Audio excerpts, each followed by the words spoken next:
Hola, ¿cómo están? Pues aquí estamos en la 4TV, en el programa del periódico Regeneración y estamos muy contentos porque ya estamos teniendo el número, ya lo tenemos, ya nada más nos falta que se vaya a impresión y que se reparta en todo el país, ¿no? Y en este número hay muchas cosas muy interesantes, hay muchos datos, hay mucha información y de verdad no se lo deben de perder.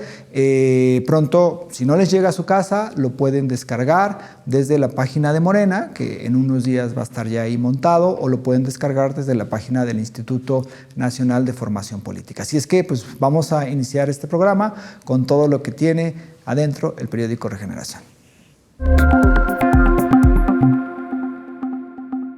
Hola, pues estamos muy contentos porque vamos a tener pronto el nuevo número del periódico Regeneración. Este número ya se hizo, ya están los textos, ya están las fotografías, ya solamente estamos esperando a que vaya a la imprenta y que se reparta en todo el país.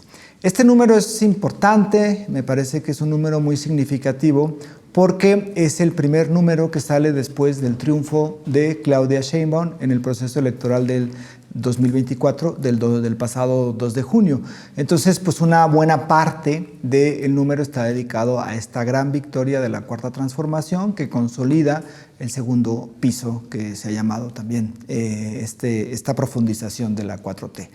Entonces, tenemos además otro tema. Son dos temas importantes en el número, que tiene que ver con la cuestión de la aprobación y de la propuesta de la reforma que se plantea al Poder Judicial. Entonces aquí explicamos en qué consiste esta reforma, porque hay mucha desinformación que está circulando en redes sociales, en medios de comunicación, y aquí en el periódico Regeneración pues lo que tenemos es una explicación de qué es esta reforma, cuáles son las propuestas más importantes y por qué se debe aprobar.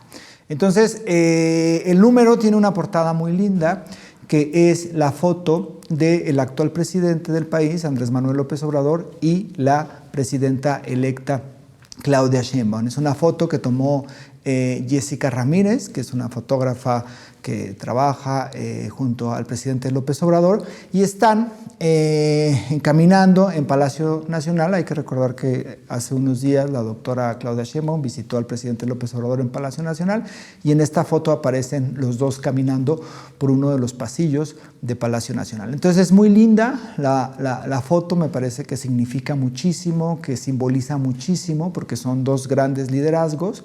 Y además, como título le pusimos, volvimos a hacer historia, ¿no? Que es parte de este proceso, que es parte del triunfo, que es parte de la consolidación de la Cuarta Transformación.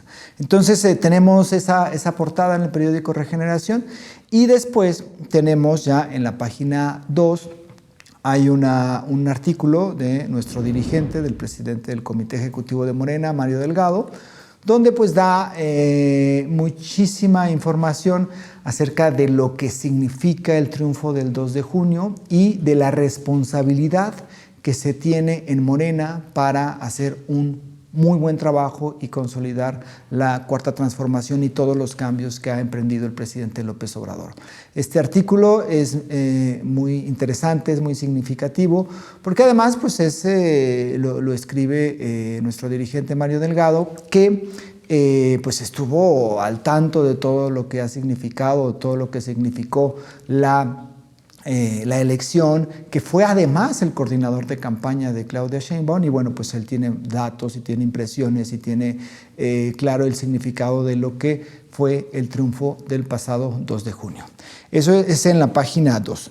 En la página 3 tenemos un artículo de Pedro Miguel que es muy interesante porque él plantea que lo que se ha hecho en el país ha sido pues, una gran transformación.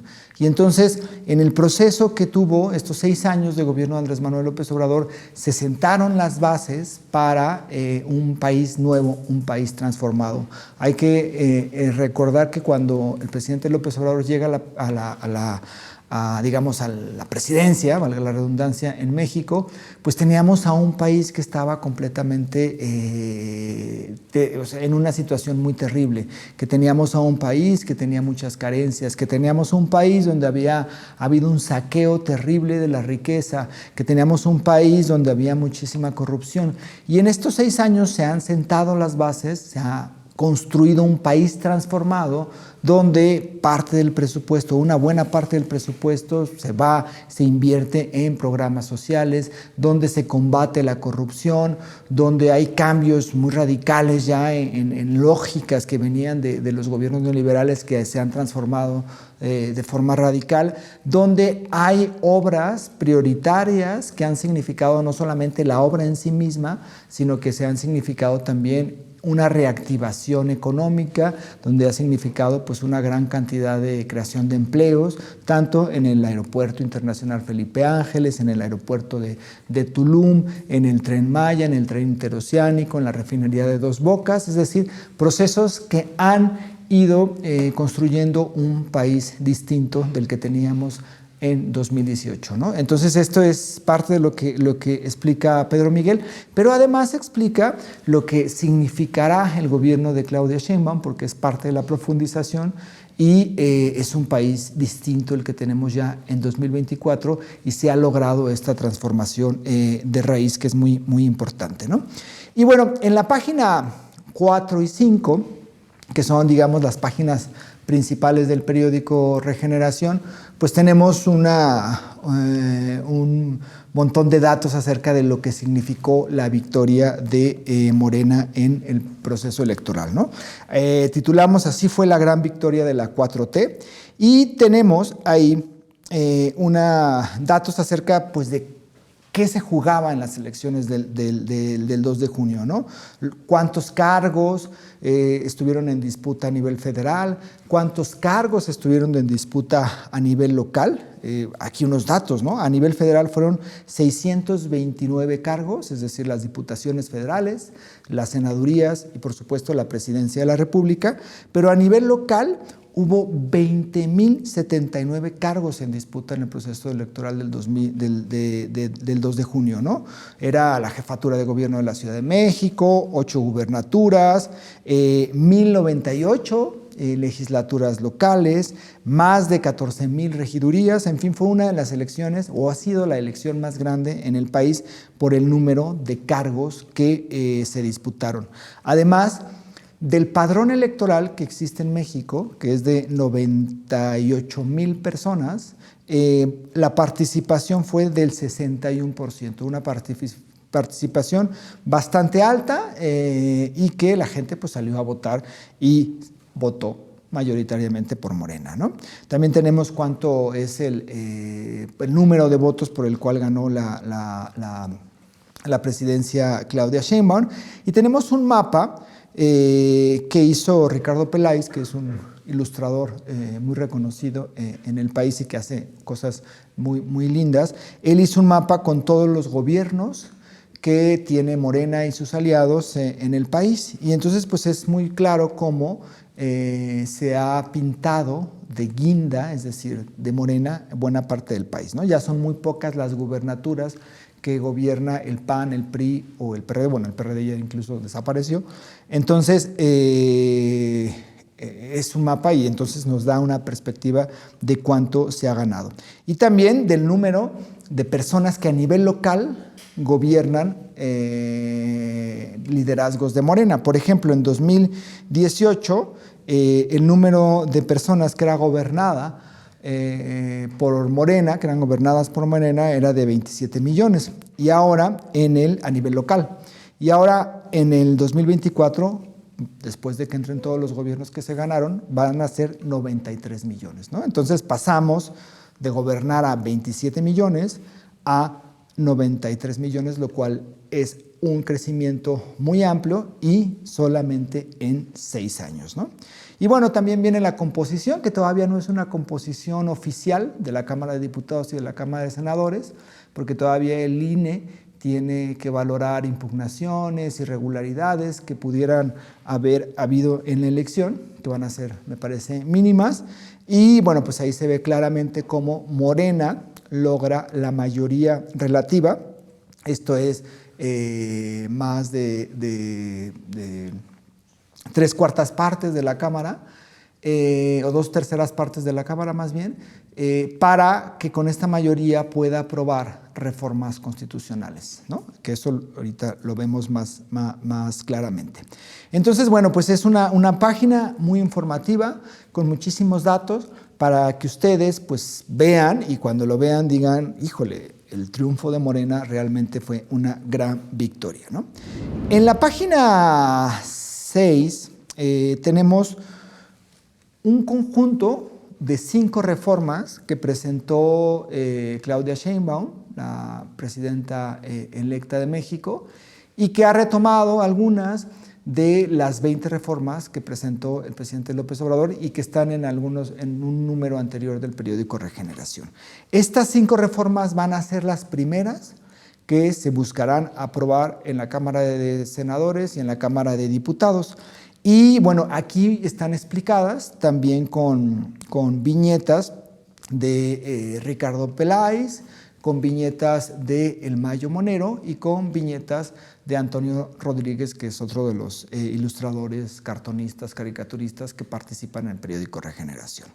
Y bueno, en estas reformas, pues hay 5 que se van a presentar y que seguramente se aprobarán todavía cuando el presidente López Obrador esté en funciones, es decir, en el mes de septiembre. Quizá alguna en los primeros días de octubre, cuando ya Claudia Sheinbaum haya tomado posesión como presidenta de México, como la primera presidenta mujer de México. Y bueno, pues la primera es una pensión para mujeres de 60 a 64 años, que es una pensión para personas de la tercera edad, pero que son mujeres porque las mujeres pues, son las que han sufrido o las que sufren el mayor número de vejaciones y además de injusticias, ¿no? Y esta reforma pues, es para que desde los 60 mujeres logren tener una pensión y ya después se les dará la pensión de adultos mayores, que esa ya es para hombres y para mujeres.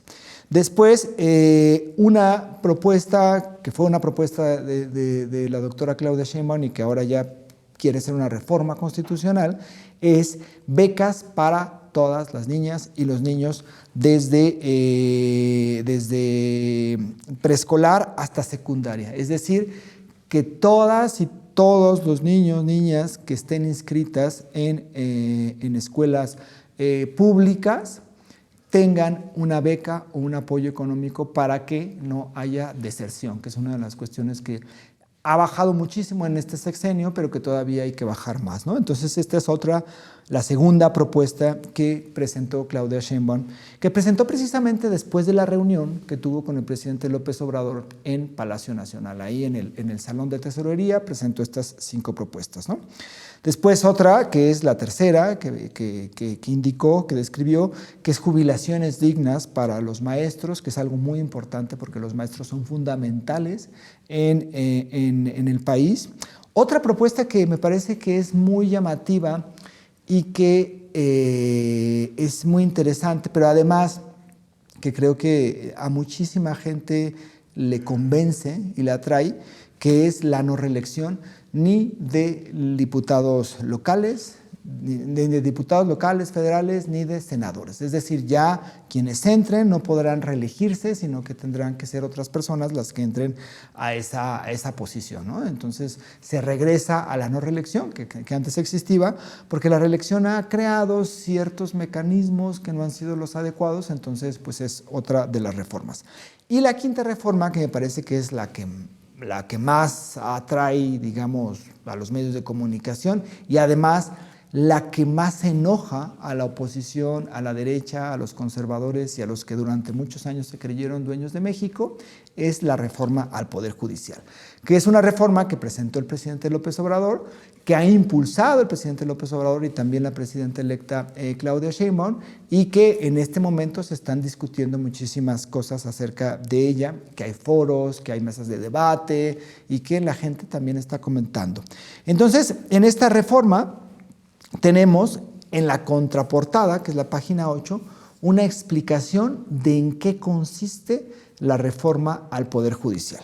Y bueno, hay varios puntos que son fundamentales y los dividimos, ¿no?, en tres digamos, cuestiones, los ejes de esta reforma, ¿no? Una es cambiar la integración de la Suprema Corte de Justicia de la Nación. La Suprema Corte de Justicia es como el órgano más importante del Poder Judicial y está conformado en este momento por, bueno, lo conforman los ministros, son 12 ministros, y entonces lo que se busca es que se reduzca el número de ministros, que pase a 9 ministros, no, son 11 los que hay, se va a pasar a 9, es decir, se eliminarían 2 posiciones de los ministros, pero además los ministros ya no durarán en su cargo, como hasta ahora, 15 años, sino que solamente serán 12 años. Además, se eliminarán muchos de estos privilegios, que son, por ejemplo, seguros médicos de gastos mayores, que no solamente son para los propios ministros, sino que también son para familiares de esos ministros. Todos estos gastos que son en realidad privilegios para esta élite del Poder Judicial se van a eliminar y también se va a reducir su salario. Su salario ahora incluso alcanza más de $500,000 al mes el salario de un ministro, ya con todas las prestaciones que tiene, y pues lo que se busca es que gane menos que el presidente, es decir, alrededor de $130,000 al mes, porque eso es lo que mandata la Constitución. En este momento los ministros, al ganar más que el presidente, en realidad están violando la Constitución, lo cual resulta irónico porque se supone que son ellos los encargados de que se respeten las normas de la propia Constitución. Entonces, este es uno de los puntos esenciales de la reforma. El otro es que los ministros, jueces y magistrados, que eso vamos a explicarlo un poco mejor en unos minutos, van a ser elegidos por la gente. Es decir, va a haber votaciones para elegir a ministros, a magistrados y a jueces. Otro de los puntos de la reforma es que el Poder Judicial en este momento tiene un órgano que se llama el Consejo de la Judicatura Federal, que se supone que es el órgano encargado de administrar y es el órgano encargado de vigilar a los jueces, a los magistrados, para que no haya corrupción y para que sus sentencias sean realmente apegadas a la ley, ¿no? Eso es lo que se supone que hace el poder de la judicatura, ¿no? El Consejo de la Judicatura. Pero en realidad no ha funcionado desde que se creó, no ha tenido el impacto que se esperaba, sigue habiendo muchísima corrupción, no vigila nada, mucho menos castiga. Entonces lo que se plantea en esta reforma es establecer 2 órganos distintos. Por un lado, se crea el Tribunal de Disciplina Judicial, que va a ser el encargado de vigilar que no haya corrupción, de vigilar que las sentencias estén apegadas a derecho y que si hay un juez que actúa no enfocado en lograr la justicia, sino en sus propios privilegios o en alguna cuestión relacionada con corrupción, que sea inmediatamente castigado, ¿no? Entonces esto va a ser lo que hará el Tribunal de Disciplina Judicial. Y por otro lado, también habrá un órgano de administración judicial que se encargue de que el presupuesto del Poder Judicial pues no se vaya en gastos superfluos, o en privilegios para la élite de este Poder Judicial, sino que se encargue de administrar bien y de que pues, haya austeridad también en este Poder Judicial. Entonces, lo que se propone con la reforma, además, es que la justicia sea rápida. Va a haber un plazo de 6 meses para que los jueces, para que el Poder Judicial resuelva asuntos relacionados con cuestiones fiscales y un plazo máximo de 1 año para que resuelva asuntos relacionados con cuestiones de temas penales, ¿no? El Poder Judicial, que esto es algo que es fundamental, no podrá, digamos, echar atrás leyes que apruebe el Poder Legislativo, porque hasta ahora había como un mecanismo que era muy tramposo. El Poder Legislativo, que se encarga de aprobar leyes, de hacerlas y de aprobar las leyes, pues hace una ley, ¿no? Entonces, quien estaba inconforme que podían ser ciertos partidos políticos o incluso algunos legisladores que perdieron, digamos, la votación en el Poder Legislativo, lo que hacían es que iban al Poder Judicial y le decían a los magistrados: oiga, esta ley no me gusta, me parece que es inconstitucional o tiene no sé qué cosas, y entonces presentaban una solicitud de inconstitucionalidad de la ley o un amparo. Y entonces el Poder Judicial les daba ese amparo y paraba la ley. Es decir, se inmiscuía en asuntos que tenían que ver con el Poder Legislativo. Era un poder muy autoritario en ese sentido. Entonces, lo que plantea la reforma, que es como garantizar el equilibrio de poderes entre el Poder Legislativo, el Ejecutivo y el Judicial, es que el Poder Judicial no pueda echar atrás algo que el Poder Legislativo ya aprobó. Porque además echar atrás eso significaba ir en contra de la voluntad popular. Imaginemos, ¿no?, que ahora Morena tiene la mayoría calificada, aprueba una ley. Esa ley se aprueba con mayoría, los votos necesarios de la gente que quería que Morena ganara para aprobar esas leyes quedan ahí. Entonces una persona, un partido político va al Poder Judicial y decía: no, esa ley no me parece. El Poder Judicial le daba un amparo y la ley se echaba para atrás. Era como una intervención del Poder Judicial en el Poder Legislativo. Y con esta reforma pues se quiere impedir eso, que el Poder Judicial pues haga lo que quiera e impida las leyes. Y bueno, ya no habrá tampoco estos grandes financiamientos, estos grandes fideicomisos que tenía el Poder Judicial. Entonces, esto es en términos generales la reforma al Poder Judicial. Y algo que ha causado mucho escozor, mucho molestia en la oposición es la elección de jueces y magistrados. Dicen que cualquiera va a poder ser juez, que va a haber gente incapacitada juzgando, que no sirve de nada, que no garantiza absolutamente nada. Pero en realidad el proceso de elección es muy interesante porque se van a elegir, como plantea la reforma, se elegirían 9 magistrados, 5 magistrados de un tribunal de disciplina, 7 magistrados de la Sala Superior del Tribunal Electoral, todo lo que tiene que ver con la cuestión electoral, 18 magistrados de tribunales electorales locales o regionales, que son las salas regionales, más 896 magistrados y 756 jueces de distritos. Todo eso lo va a elegir la gente. Pero ¿cómo va a ser el proceso, no? El proceso es que los perfiles de quienes busquen cada cargo, es decir, de 9 magistrados, pues va a haber propuestas de perfiles. ¿Quién va a hacer las propuestas de esos perfiles? El Poder Ejecutivo, es decir, el presidente, o en este caso va a ser la presidenta, elegirá o propondrá a 10.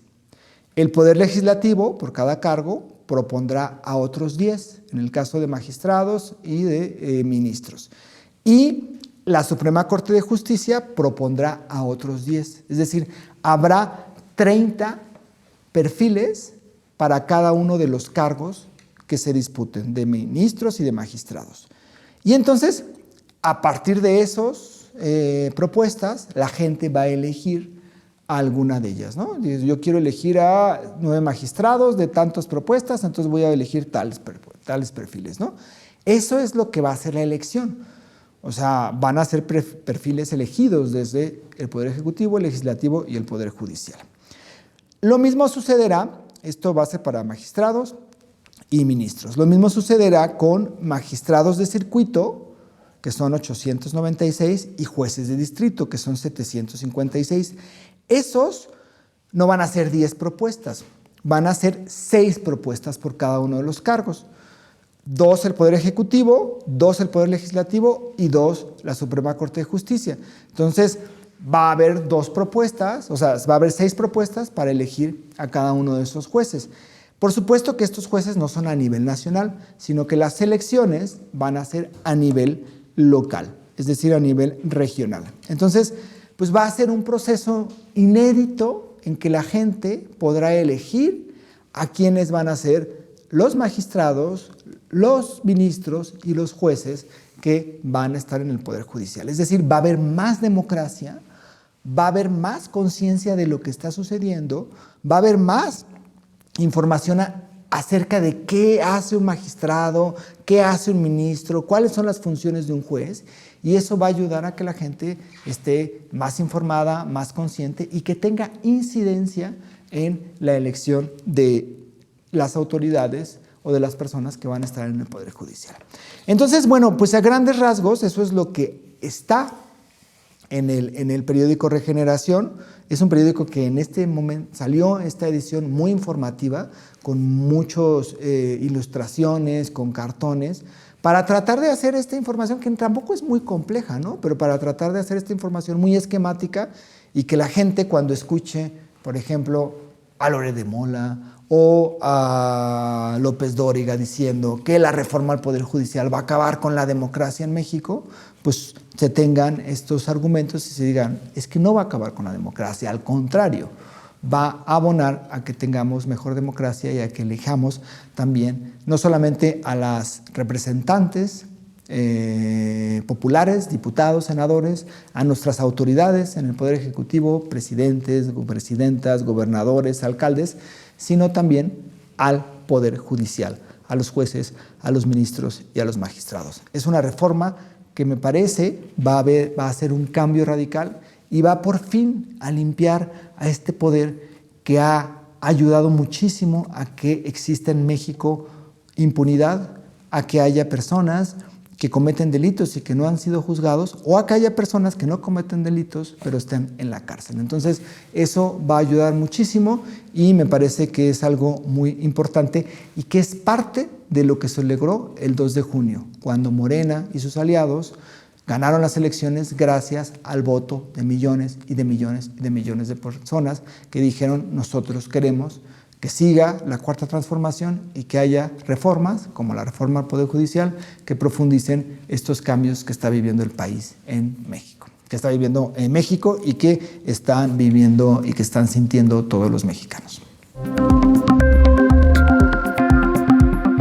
Pues ahora vamos a la sección de Dani Campero de Noticias Falsas. Ella analiza todas las noticias falsas que estuvieron difundiéndose en redes sociales, en medios de comunicación, y a todas les pone un alto, a todas las exhibe y les da la información que realmente es. Vamos a su sección. Bienvenidos a esta sección del programa Regeneración, en donde nos dedicamos a desmentir a la derecha. Pareciera que después de la derrota histórica que el pueblo de México les propinó a las élites de este país, cuando menos estarían en reuniones para replantear su fallida estrategia de la desinformación. Pero hasta cuando no esperamos absolutamente nada de ellos, nos vuelven a decepcionar y deciden continuar con las mentiras. Vamos a ver lo último que han dicho en estos días. Como era de esperarse, están en una campaña tremenda en contra de la reforma al Poder Judicial. Sienten que su último coto de poder también se les va de las manos y a razón de ello están ocupando todos sus recursos para intentar retrasarla o poner a dudar a los mexicanos de la pertinencia de esta reforma.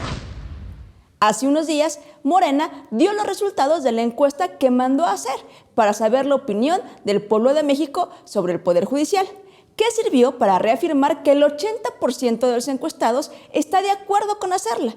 Esto prendió los focos de SOS en la derechiza, que puso a todos sus comentaristas, analistas y periodistas a ejercer su actividad preferida, el nado sincronizado. Todos los medios chayoteros salieron a hablar del supuesto temor de los mercados internacionales ante la reforma y, según ellos, una clara muestra de ello era la devaluación que el peso sufrió los siguientes días a la elección presidencial. Pero ya no somos un pueblo al que se le puede engañar y sabemos que no existió dicha devaluación y que los poderes fácticos de este país y el extranjero son los que tienen temor ante la reforma y ellos fueron los que ocasionaron la caída de la bolsa. Porque recordemos que el mercado no es una cosa etérea, son personas de carne y hueso como nosotros que toman decisiones políticas de acuerdo a sus intereses. Y así se la han pasado todos estos días. En el colmo del cinismo y la miseria, la misma ministra Norma Piña hace unos días salió a hacer una declaración muy ambigua, en donde manda llamar a los trabajadores del Poder Judicial a cerrar filas. dando a entender que se van a tocar sus derechos laborales, que la reforma va a afectar a los trabajadores de base del Poder Judicial. Esto es falso. La reforma prevé la elección democrática de los ministros, jueces y magistrados. No contempla despidos ni cambio en las prestaciones de los trabajadores de base. Lo cierto es que el objetivo de la reforma al Poder Judicial es desmantelar la estructura de corrupción que beneficia a jueces, magistrados y ministros con privilegios económicos y de nepotismo.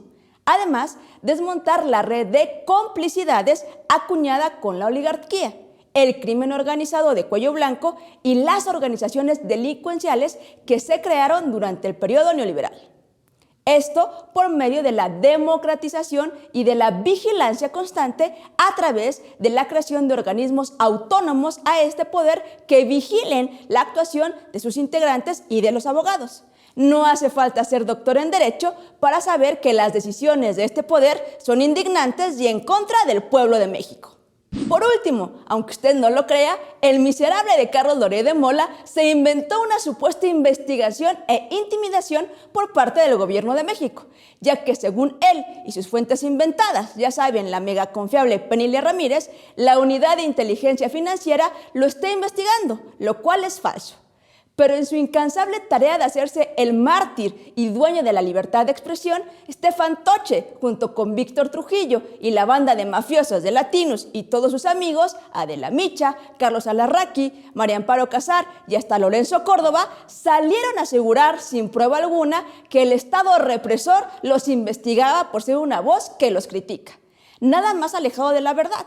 El mismo presidente aclaró que no hay ninguna investigación abierta contra ellos y que mucho menos es verdad, como asegura el mentiroso de Carlos Loret de Mola en su columna del periódico El Universal, que Pablo Gómez, titular de la Unidad de Inteligencia Financiera, se dedique a perseguir a periodistas y opositores.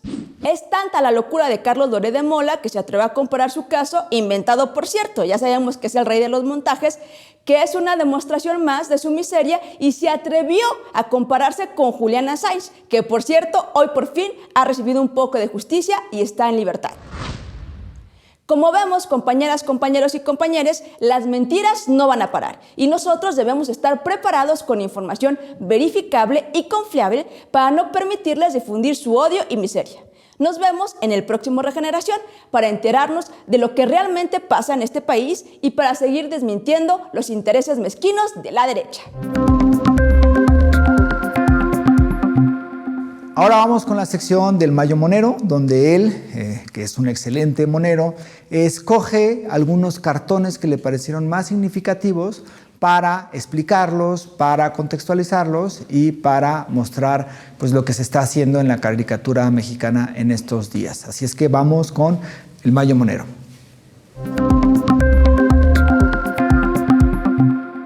Bienvenidas, bienvenidos y bienvenides a nuestra sección de los mejores cartones en el programa de Regeneración. Número 1. Con gran alegría tenemos esta gran caricatura realizada por el maestro Rapé, en donde nos presenta a Julian Assange representando a la Estatua de la Libertad. Y es que el lunes 24 de junio salió la noticia de que Julian Assange había salido libre de la prisión de máxima seguridad de Blair Marsh en Reino Unido, después de 5 años recluido en esta cárcel. Y es que el creador de Wikileaks fue perseguido por más de 15 años por revelar crímenes de guerra de Estados Unidos en Irak y Afganistán, además de desenmascarar los entramados entre gobiernos y crimen organizado internacional, entre muchos otros delitos y corruptelas a gran escala. Por supuesto que estamos muy felices por la liberación de Julian Assange y orgullosos de todo el movimiento mundial para encauzar su libertad. El segundo cartón que presentamos es esta obra del querido Fisgón, quien presenta a Claudio X González Laporte en el basurero de la historia. Y es que la semana pasada la doctora Claudia Sheinbaum se reunió con los grandes empresarios y después del evento el magnate de Kimberly-Clark solicitó audiencia personal con la virtual presidenta, lo cual no se logró. Claudio X González Laporte se convirtió en una estampa significativa en esta sala en solitario donde esperaba la respuesta de la presidenta electa. y es que podemos recordar al millonario con políticos como Salinas de Gortari, Felipe Calderón y Peña Nieto como figura central de las decisiones en dichos gobiernos y como principal opositor articulador de la guerra sucia en contra del presidente Andrés Manuel López Obrador. Y la tercera caricatura que tenemos en este espacio es del Monero Hernández, en la cual aparece un juez contando un fajo de billetes que dice: si se eligen ministros por votación, la delincuencia los comprará e impondrá para su beneficio. Y en el siguiente globo, completando la idea, o sea que no es necesaria la reforma. Uno de los argumentos contra la reforma al Poder Judicial es decir que los ministros que se votarán pueden ser comprados por el crimen organizado o por poderes fácticos. Sin embargo, este argumento se cae por la historia del Poder Judicial y de la Suprema Corte de Justicia de la Nación, sirviendo a estos mismos intereses partidistas, empresariales o del crimen organizado. Como ejemplo está la reunión entre la ministra Norma Piña y Alito Moreno. También tenemos al ministro Luis María Aguilar retrasando por un año el caso de adeudo de Ricardo Salinas Pliego o la liberación por parte de un juez del dinero de Genaro García Luna el día que lo estaban juzgando por narcotráfico en Estados Unidos, entre muchas otras sentencias. Ya por último, hacemos un homenaje al gran caricaturista Helguera en su aniversario luctuoso. ¿Cómo nos hace falta sus trazos? Y así concluimos con la sección de los cartones de regeneración.